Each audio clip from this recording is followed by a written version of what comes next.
আপনাদেরকে 17 ফেব্রুয়ারি বাংলাদেশের প্রধানমন্ত্রী তারেক রহমানের শপথ গ্রহণ অনুষ্ঠানে সেখানে আমন্ত্রিত খোদ প্রধানমন্ত্রী নরেন্দ্র মোদী, যেখানে প্রধানমন্ত্রী যোগ দিতে না পারলেও থাকবেন লোকসভার অধ্যক্ষ ওম বিড়লা, আর যোগ দেবেন সেখানে বিদেশ সচিব বিক্রম মিস্ত্রি।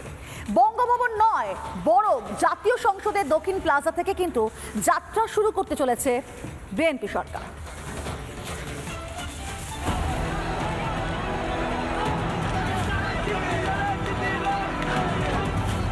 বাংলাদেশের ভোটে এবার মাথা তুলল ধানের শীষ।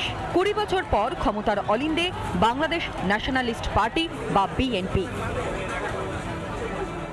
মঙ্গলবার প্রধানমন্ত্রী পদে শপথ নেবেন জেনারেল জিয়া ও খালেদা জিয়া পুত্র তারেক রহমান। শপথের অনুষ্ঠানে আমন্ত্রণ জানানো হয় প্রধানমন্ত্রী নরেন্দ্র মোদীকে। তবে ওই দিনই ভারতে আসছেন ফরাসি প্রেসিডেন্ট ইমানুয়েল ম্যাক্রো। মুম্বাইয়ে দ্বিপাক্ষিক বৈঠকের সম্ভাবনা, তাই শপথ অনুষ্ঠানে যেতে পারছেন না প্রধানমন্ত্রী মোদী। ভারতের তরফে যাচ্ছেন লোকসভা স্পিকার ওম বিড়লা। এর পাশাপাশি থাকবেন বিদেশ সচিব বিক্রম মিস্ত্রি। রীতি অনুযায়ী বাংলাদেশের শপথ গ্রহণ অনুষ্ঠান হয় বঙ্গভবনের দরবার হলে, কিন্তু এবার তার পরিবর্তন হয়েছে। এবার সেই অনুষ্ঠান হচ্ছে জাতীয় সংসদের দক্ষিণ প্লাজায়।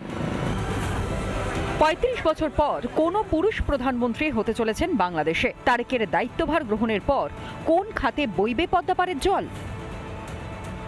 ভারত ছাড়া বাংলাদেশ প্রায় অচল, এটা কিন্তু বাংলাদেশ বুঝে। চীন যাতে বাংলাদেশের আভ্যন্তরীণ ব্যাপারে বিশেষ নজর না দেয়, পাকিস্তানের আইএসআই যেন বাংলাদেশকে ব্যবহার করে ভারতবর্ষে উগ্রবাদ ছড়ানোর চেষ্টা না করে, এটা বাংলাদেশের সরকারকে বুঝতে হবে। আগামী দিন দুই দেশের মধ্যে সম্পর্ক আরও মজবুত হবে। ইউনূস জমানায় বাংলাদেশে বেড়েছে ভারত বিদ্বেষ, ভারত বিরোধী স্লোগান শোনা গিয়েছে পদ্মাপাড়ে, সীমান্তে বেড়েছে জিহাদিদের দাপাদাপি।